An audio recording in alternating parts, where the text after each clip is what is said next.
Good morning, everyone. Today we are going to start a new chapter, that is Principles of Inheritance and Variation. I am not going to teach you the fourth chapter, that is Reproductive Health, in the first unit. Reproductive health you can study by your own. In case of any problem, you can write your comment in the comment box, or whenever you will come back I can explain that chapter. But it's a theoretical chapter, reproductive health, and you can study by your own. But the second unit and this chapter, Principles of Inheritance and Variation and Molecular Genetics as well as Evolution, the second unit is difficult also, and you need to put more concentration in this unit. So let us start chapter 5th, Principles of Inheritance and Variation. In this chapter you have to study about the Mendel's laws. These are law of dominance, law of segregation, law of independent assortment. In this chapter you have to study about genetics. I have written here so many terminology which are related to this chapter. Without knowing all this terminology, you can't understand this chapter in a better way. And overall, this is the unit in which you will study about the genetics. What do you mean by genetics? Genetics is the branch of science, branch of bio, which deals with the study of heredity and variation. What do you mean by heredity? The heredity is the process of the transmission of characters from one generation to the next and successive generation. Means the transferring of the characters from father to his son or daughter, or you can say the inheritance of characters from one generation to the next generation. This is called heredity. You know that we get so many traits, we acquire so many characters from our parents. If you will observe the characteristics within a family, some of the characters are going to be shared in all the individuals, in all the family members, because they are very close. Even in the sibling also, if two brothers are there, so many characteristics are common, and they have the trait, the characters of his father or mother. It means the father and mother, they pass on some of the characteristics to their offspring, and this transfer of the characters from father and mother to their offspring, to their son or daughter, this is the process of what? Heredity. So overall, heredity is the process of the transfer of characters from parents to their offspring. But you can also see the offspring is not 100% copy of their parent. We are not a clone of our father or mother. We are not 100% copy of our parents. Definitely we are carrying some of the traits, either eye color, skin color, height, other body characteristics. Some of the characteristics definitely we are having, and these characteristics are going to resemble with the characteristics of our parents. But we are not 100% copy of our parents. What is this? This is the variation. So variation is the differences among the individuals of the same species, or you can say the different species. Even two siblings, two real brothers, even the identical twins are also not, they are not alike. What is this? This is the variation. So in the chapter in the genetics, we study about the heredity as well as variation, that how the characteristics, some of the characteristics, they are passed on from one generation to the next generation and successive generation, and what factors are responsible for the variation, why we are not 100% copy of our parents. This is called variation. And the study of heredity and variation both are included in the heading genetics. So what is genetics? Once again, genetics is the branch of science which deals with the heredity and variation. And heredity is the transfer of characters from parents to their offspring. But offspring, they are not 100% copy of their parents, and this is called variation. As you know,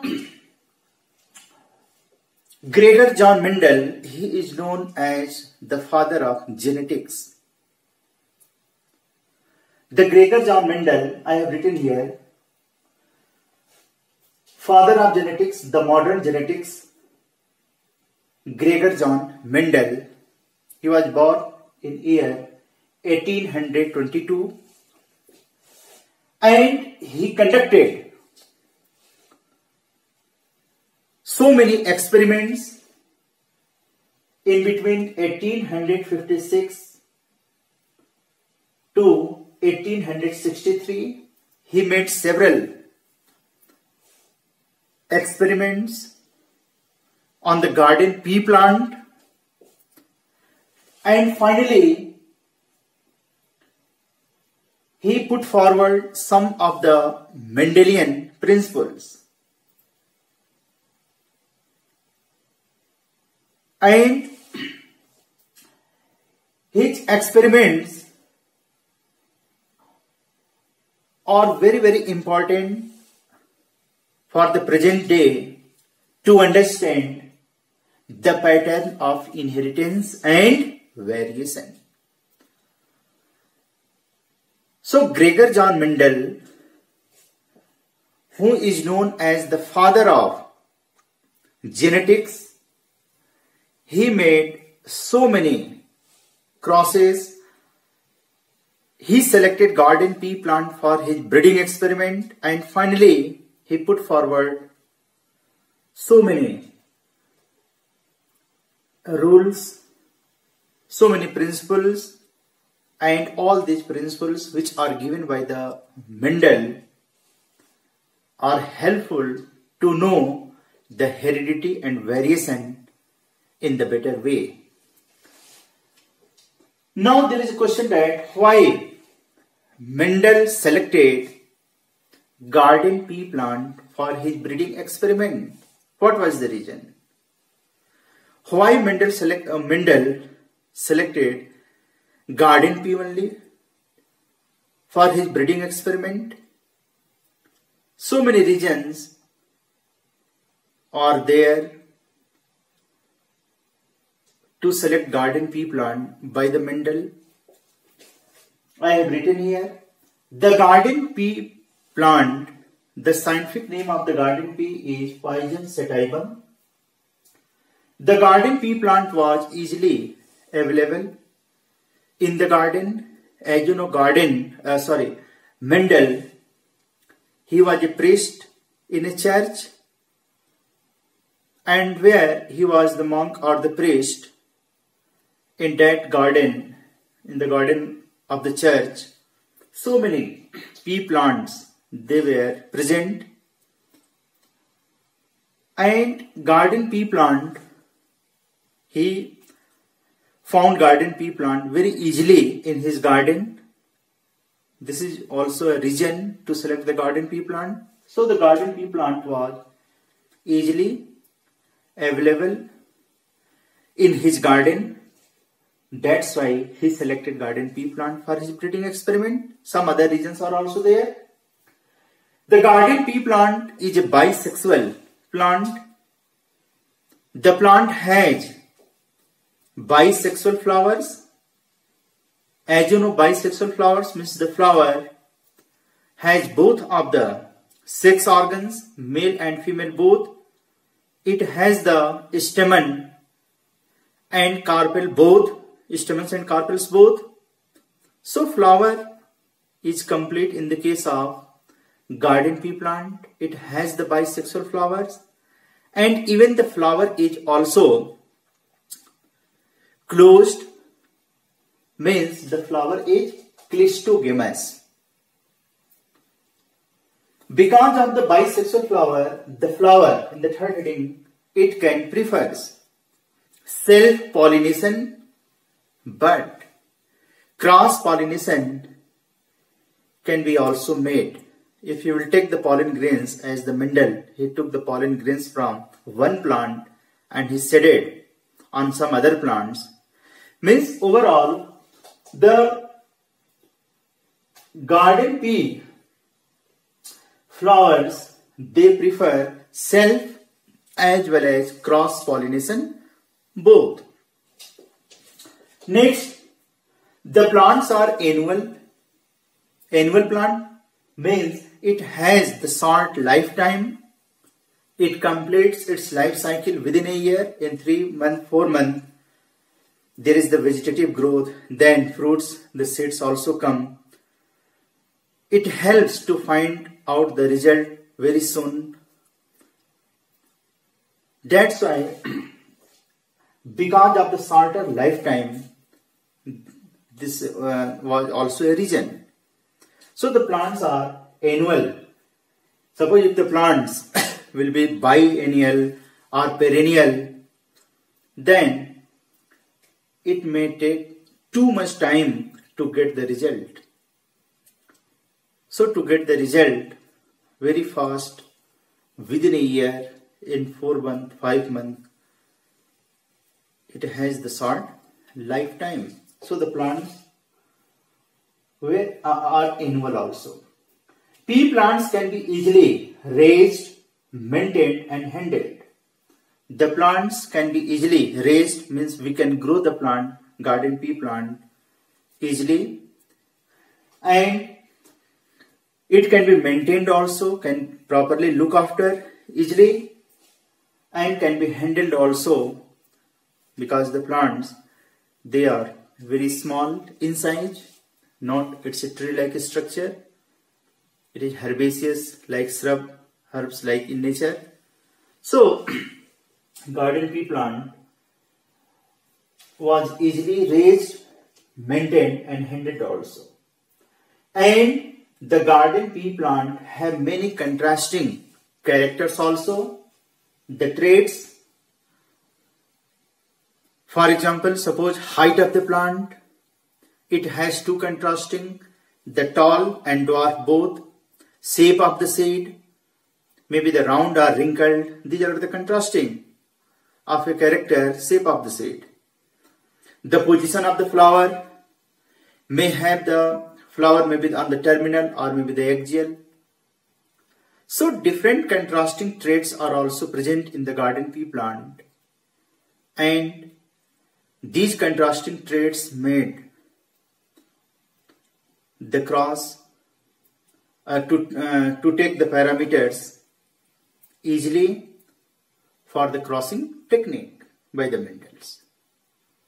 He can consider so many crosses like monohybrid, dihybrid cross, and contrasting traits are very, very useful to make all these crosses to know the pattern of inheritance in a better way. So because of the following reasons, 6 reasons I have noted here, because of these reasons, Mendel selected garden pea plant for his breeding experiment. Now, these are the terminology I have written here. I have already explained genetics, heredity and variation. Now, some other terms are also there. I have written here genes. What do you mean by genes? The gene is the hereditary unit which transfer the characters from one generation to the next generation. At the time of Mendel, Mendel was not aware with the gene. He used the factor, and that Mendelian factor nowadays we know about the name of gene. Now we use the term gene for the Mendelian factor. But at the time of Mendel, Mendel used the term factor, not the gene. Gene in 1900th century, Johnson scientist, he used the term, he named the term gene for Mendelian factor. So gene is the hereditary unit which transfer the characteristics of parents to their offspring. Suppose the plant is tall, for the tall there may be a gene. If the plant is dwarf, there may be a gene. If the shape of the seed is round, may have the gene for the round. In the present time, the definition of gene I will teach you in the molecular genetics. It is now changed. As per molecular genetics, gene is the part of DNA which can synthesize a polypeptide chain given by Yafunsky. But the definition of gene at the molecular level I will teach you in the next chapter in molecular genetics. But here in this chapter, just you make a concept that gene is the part of the chromosome, or gene is the hereditary unit present on the chromosome. It transfers the characteristics of parents to their offspring. Now there is a term alleles. What do you mean by alleles? Alleles are the different contrasting of a gene. For example, suppose there is a character that is height of the plant, and this height of the plant having the two contrasting traits, tall and dwarf. I am going to indicate Mendel used capital TT for tall, and for dwarf he used small tt. So there is a gene for the height of the plant. But when we talk about the height, the plant may be tall or may be dwarf. So tallness and dwarfness, overall we are talking about the height. Tallness and dwarfness both are the contrasting of a gene, and that is height of the plant. You can see here. These two are the alleles. The capital T for tall and small t is for dwarf. How many alleles are there? There are two alleles. capital T and small t, but both the alleles are collectively called a gene. So each gene has how many alternatives? Two alternatives, two contrastings. It may be tall or may be dwarf. If both the alleles are identical, the identical alleles, it is called homozygous. This is homozygous. And the non-identical alleles are called heterozygous. And both the alleles are collectively called a gene.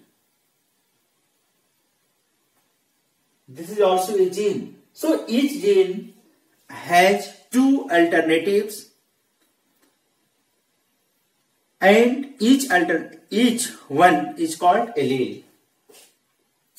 If both the alleles are identical, the identical alleles are said to be homozygous condition, and if both the alleles they are non-identical, the non-identical alleles are said to be heterozygous condition.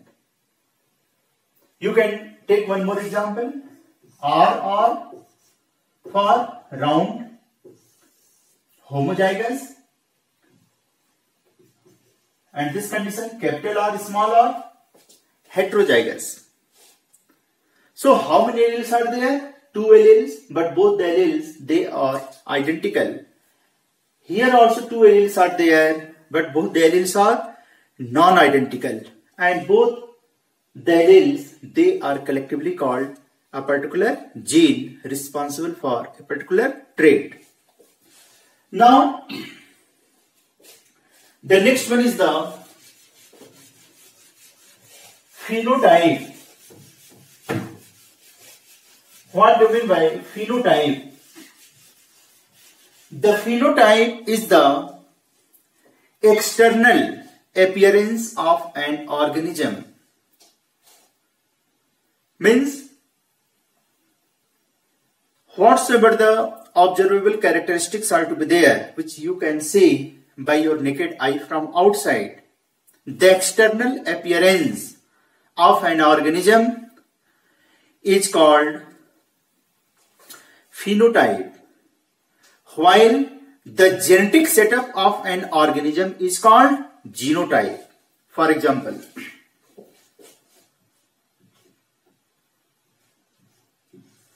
this is the homozygous condition, pure tall. How the plants will appear from outside is the genotype tall, and this is hybrid tall, but the plants this also appears how tall? Hybrid tall, but phenotype is tall. Phenotype ratio 100% tall, and genotype ratio 1:1, 50%.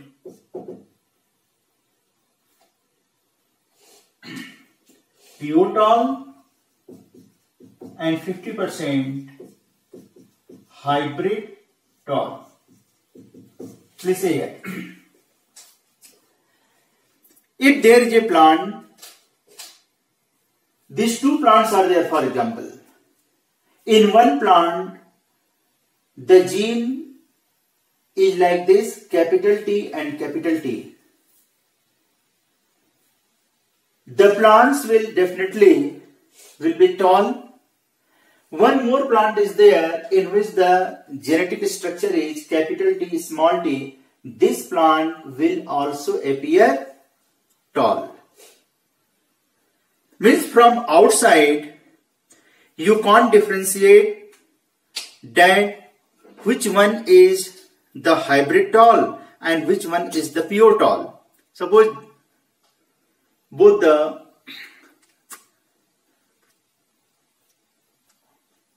these two, in one has capital T and capital T gene, and in one pen or the marker it has capital T and small t.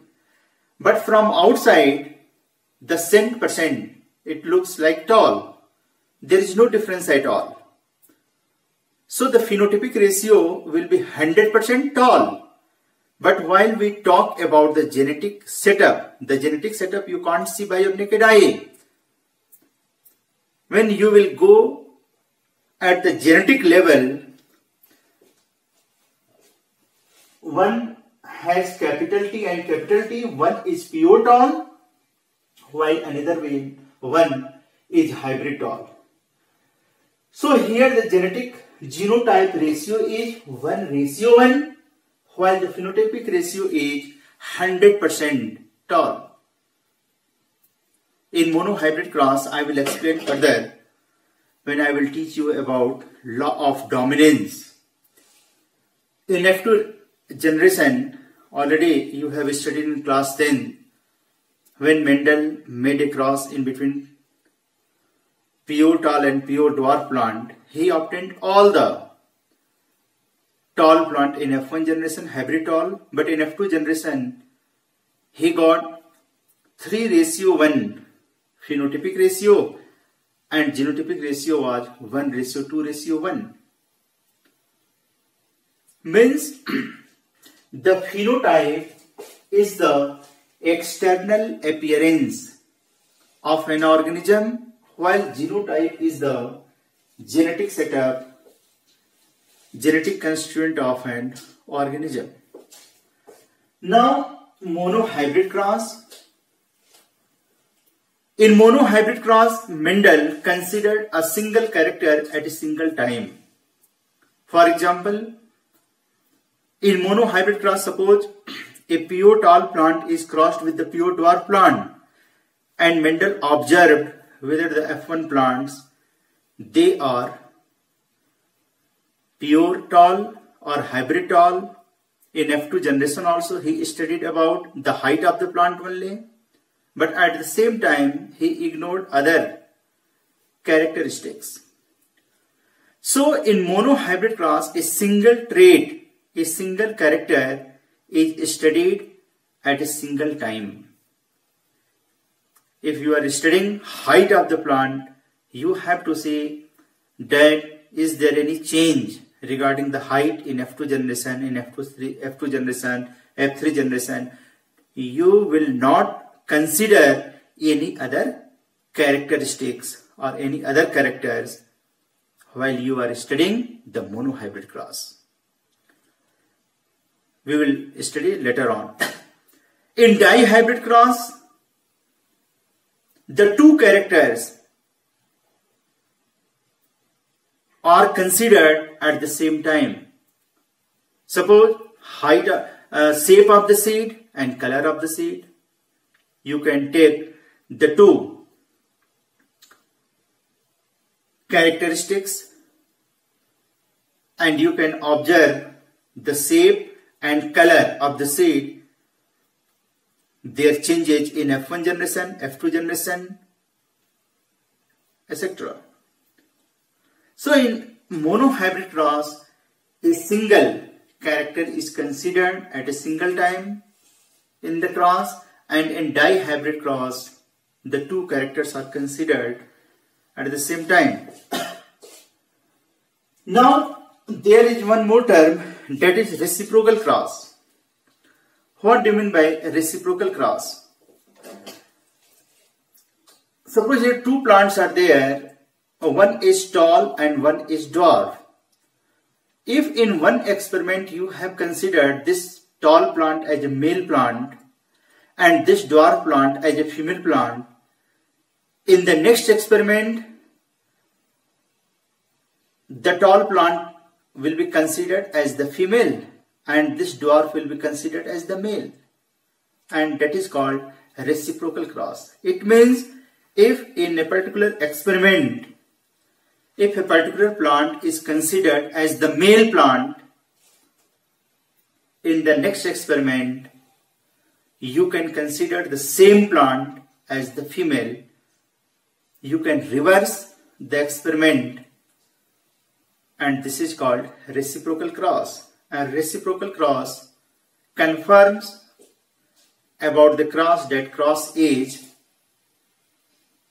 pure and the transmission of the traits are controlled by nucleus, not by the cytoplasm. I will discuss later on about the reciprocal cross in detail also. But all this terminology, you must be aware with all these terms, that what are genes, what are chromosomes, what is haploid, what is diploid, what is the haploid number of the chromosomes, what is the diploid number of the chromosomes in human beings, in garden pea plants, what is genotype, what are phenotypes, why Mendel selected garden pea plant. So today I discussed about a brief introduction, the introductory part of this chapter, principles of inheritance and variation. Tomorrow we will discuss about the Mendel's laws. We will discuss about law of dominance, law of segregation, law of independent assortment. So before I close this this lesson, please note down 4 to 5 questions and you have to do in the notebook. Question number 1. Define genetics. Define genetics. Full stop. Who is known as the father of genetics?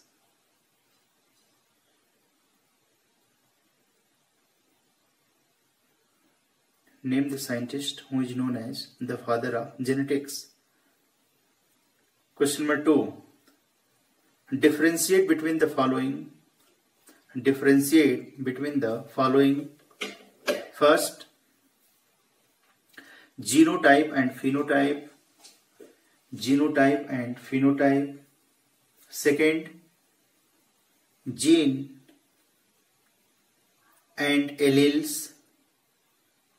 Genes and alleles. And third, homozygous and heterozygous. Homozygous and heterozygous.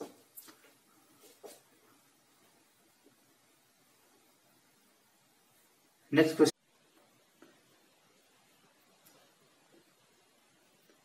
Give the reasons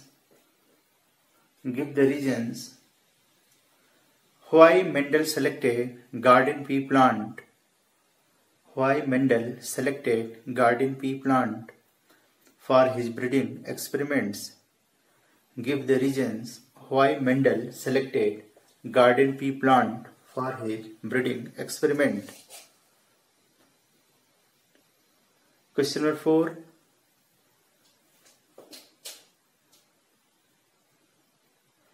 What is monohybrid and dihybrid cross? Explain. What is monohybrid and dihybrid cross? Explain.